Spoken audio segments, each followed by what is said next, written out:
श्री कृष्ण। जय गोगा जी महाराज जी की जय। आज भादव मास गोगा जी इतिहास का 8वां दिन हम सब सुनेंगे। जय गोगा जी महाराज जी की जय। हमने सुना रानी बाछल को पियर भेज देते हैं और पियर जाने पर उनके पिता परीक्षा लेते हैं और वो परीक्षा में पास हो जाती है तो वो उनके ससुर उमा सिंह को पत्र लिखते हैं। राजा उमा सिंह का पत्र लिखा जिसका सारांश इस प्रकार है।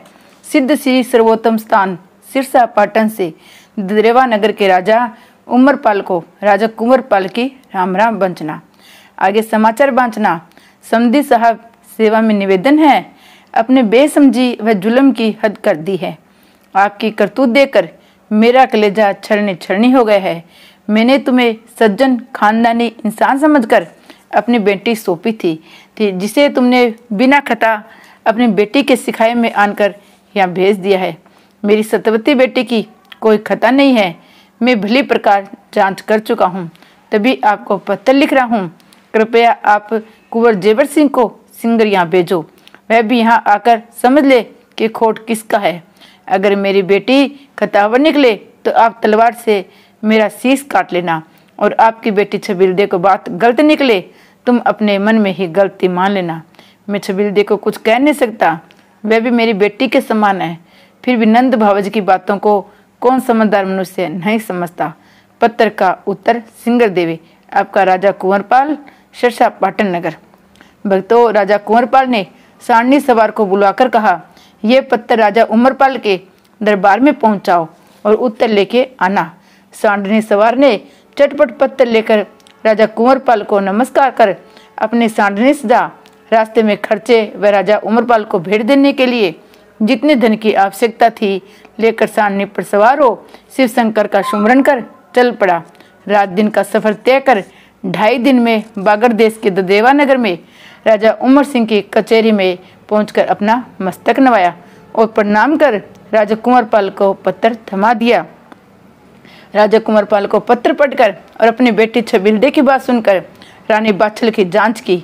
बात बांच कर जेवर कुंवर को भेजने की बात पड़ी।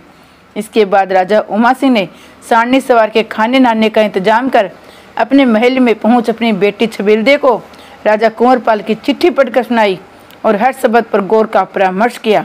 बेटी क्या करना चाहिए? छबीलदे बोली, कुछ समझ में नहीं आता। वैसे तो बड़ी भाभी में कोई अवगुण कभी देखा नहीं, मगर गर्भ की बात पर ही मेरे तन बदन में आग लग गई। बिना मर्द के गर्भ तो सिर्फ औरत के रहते सुना नहीं गया। बदमाश औरतों की तो बात ही न्यारी है। अब तो यही ठीक है कि भैया जेवर सिंह को दूत भेजकर वन से बुला लिया जाए। वह जैसा मुनासिब समझे वही करेंगे। राजा उमर सिंह को अपनी बेटी की सलाह पसंद आई। उन्होंने जेवर कुंवर को बुलाने के लिए वन को तुरंत दूत रवाना कर दिया और राजा कुंवरपाल के सारणी सवार को एक पत्र लिख कर दिया और कहा, हम सिंगरी जेवर कुंवर को आपके यहाँ भेज रहे हैं।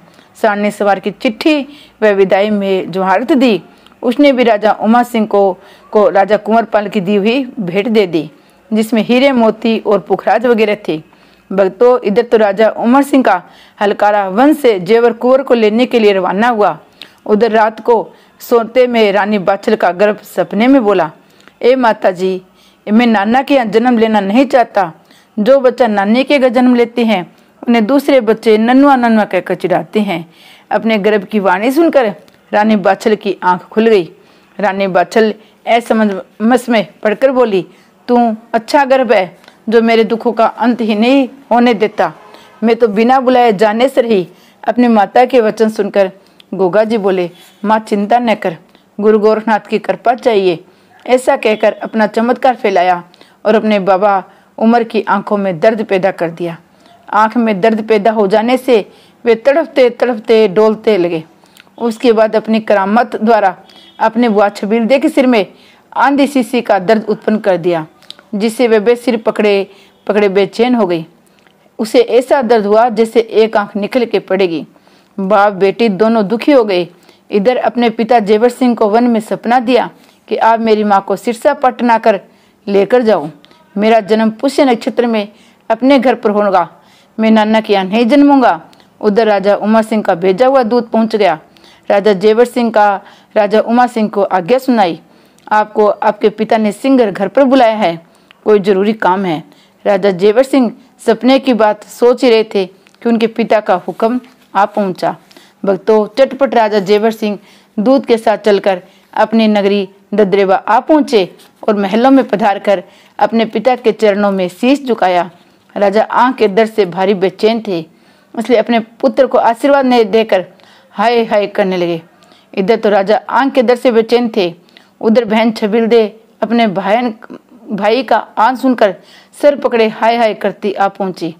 अपने पिता व बहन की बेचैनी राजा जेवर सिंह से न देखी गई। उन्होंने तुरंत चपरासी को भेज राजा ज्योतिषी बुलवा लिए। ज्योतिषी जी के आने पर जेवर सिंह ने कहा, पंडित जी, मेरे पिता व बहन छबिलदे दर्द से बड़े दुखी हैं। आप इनके दुख दर्द का उपाय अपने पोथी पन्ना देकर सिंगर बताए। भक्तों, राजा ज्योतिषी ने अपनी पोथी पन्ने निकालकर ग्रह मुहूर्त देख हिसाब लगाकर बताया कि आपकी रानी जी गर्भ में कोई अवतारी पुरुष है। रानी बाछल के गर्भ के उस बच्चे के चमत्कार द्वारा ही ये दोनों दुखी है। वह अपने घर में जन्म लेना चाहता है। आपके पिता व बहन के षड्यंत्र ने ही रानी बाछल को बदनाम करके घर से निकाल उसे पीर पठाया है।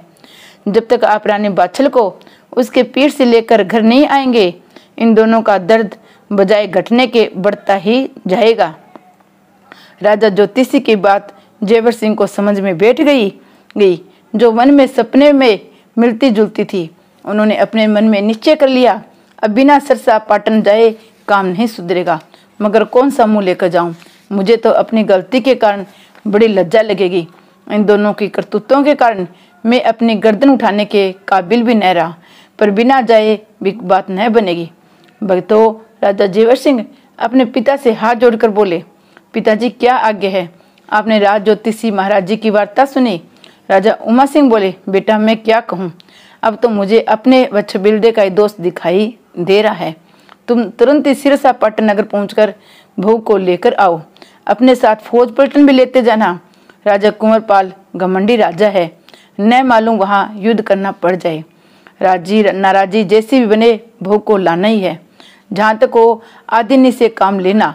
सीधी उंगली से घी न निकल आए तो टेढ़ी नहीं करनी चाहिए। गलती अपनी तरफ से हुई है तो अपने तरफ से झुकना चाहिए। राजा उमा सिंह की सब वार्ता जेवर सिंह के मन में बैठ गई। अपने पिता की आज्ञा अनुसार फौज पलटन सजा घोड़े पर सवार हो मंजिल दर मंजिल तय करते हुए राजा सिरसा पाटन नगर में जा पहुंचे। अपने लश्कर के साथ बाग में डेरे तंबू गाड़ दिए। राजा जेवर सिंह के सिरसा पाटन के बाग में पधारने की खबर बाग के माली द्वारा राजा कुंवरपाल को मिली। वह तुरंत ही अपने बाग में जा पहुंचे। राजा कुंवरपाल सिंह को आता देख राजा जेवर सिंह ने अपने दोनों हाथ जोड़ मस्तक नवाकर नमस्कार किया और बोले, पिताजी, जो भी गलतियां हुई है मेरी गैर मौजूदगी के कारण हुई है। आशा है आप हम सबको क्षमा करने की कृपा करेंगे। मैं अब पिताजी की आज्ञा से ही रानी जी को लिवाने आया हूँ। उन लोगों को अपनी गलती का काफी पश्चाताप है। अपने जमाता का अधीन देख राजा कुंवरपाल प्रसन्न हो गए। अपने संगी हाथ पकड़कर महल में ले गए। फौज पलटन के खाने पीने का तुरंत बंदोबस्त कर दिया गया। राजा जेवर सिंह ने सिरसा पाटन में पधारने की खुशी में बड़ा जश्न मनाया। साग तमाशे नाच रंग से नगर में खुशी की लहर दौड़ गई। राजा जेवर सिंह मौका देकर रानी बाछल से मिले, जो कुएं पर अपने कच्चे सूत के पलंग पर विश्राम कर रही थी। राजा जेवर सिंह को देखते ही रानी की आंखें भर आई। अपने प्रीतम से दोनों हाथ जोड़कर बोली, आपने मुझे बहुत तरसाया है, वन को भूलकर भी न जाना। राजा जेवर सिंह बोले, जय गोगा जी महाराज की जय।